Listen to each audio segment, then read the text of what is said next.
कभी सोचा है कि हम जो हैं वो क्यों हैं और यहाँ तक का हमारा सफ़र कैसा रहा? हमारी आज की दुनिया, हमारे समाज, हमारे विश्वास, इन सब की जड़ें कहाँ हैं?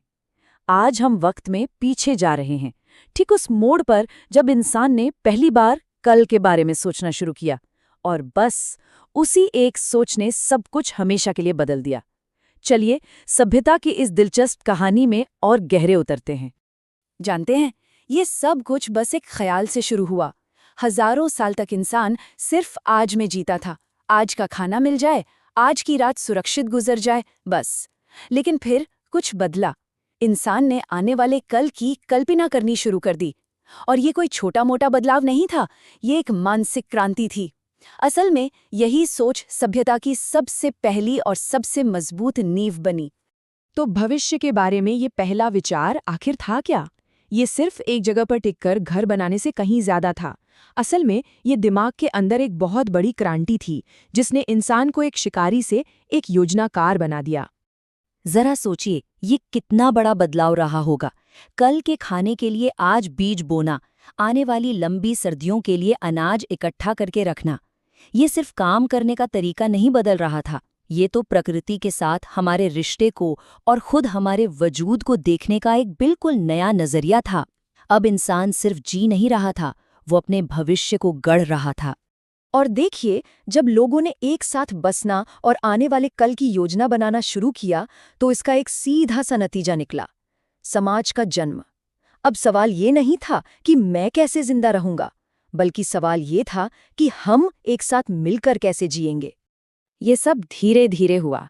पहले छोटे छोटे गांव बसे, फिर परिवारों और कुलों ने अपनी एक पहचान बनाई, और फिर जल्द ही सवाल उठने लगे, भाई अगुवाई कौन करेगा, खेतों में काम कौन संभालेगा, और कौन है जो देवताओं से बात करेगा।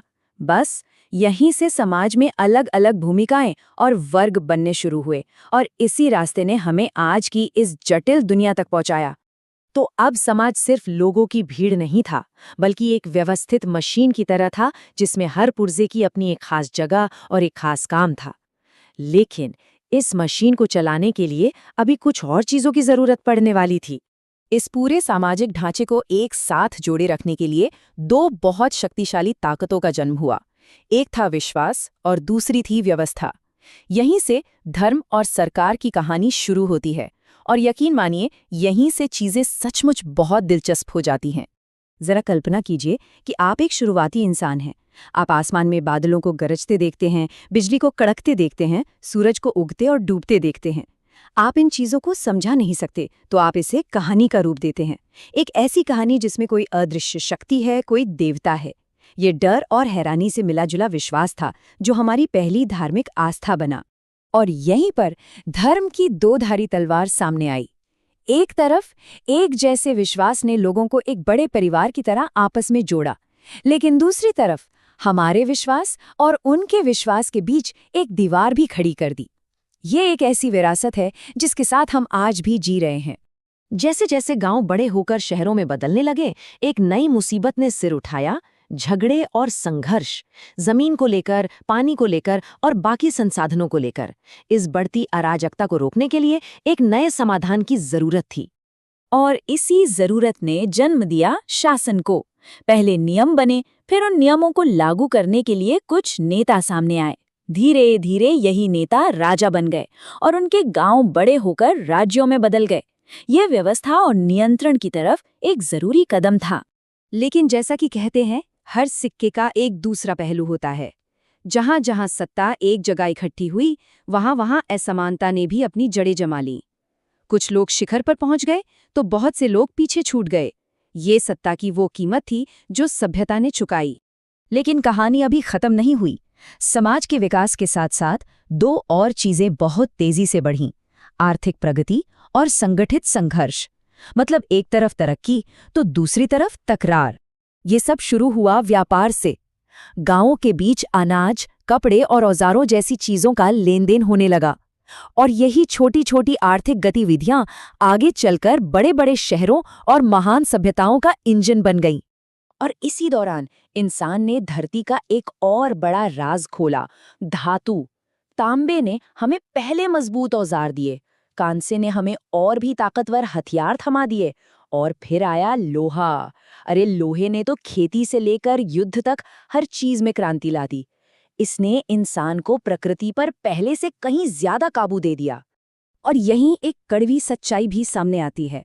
हमारी सबसे बड़ी ताकत, हमारी तकनीक, हमारे सबसे बड़े विनाश का जरिया भी बने। अब युद्ध सिर्फ अपनी रक्षा के लिए नहीं, बल्कि सत्ता हासिल करने और साम्राज्य बनाने के लिए लड़े जाने लगे। मतलब प्रगति की कीमत संघर्ष से चुकाई जा रही थी।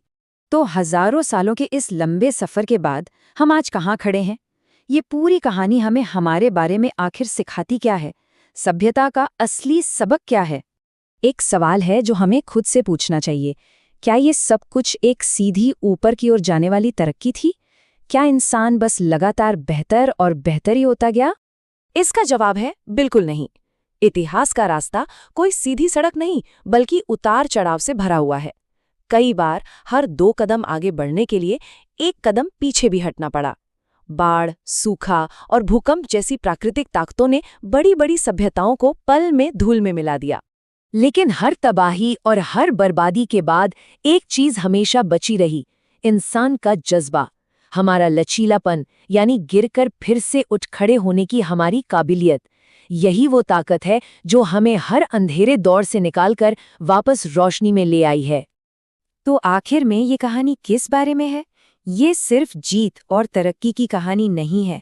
ये असल में संतुलन की कहानी है।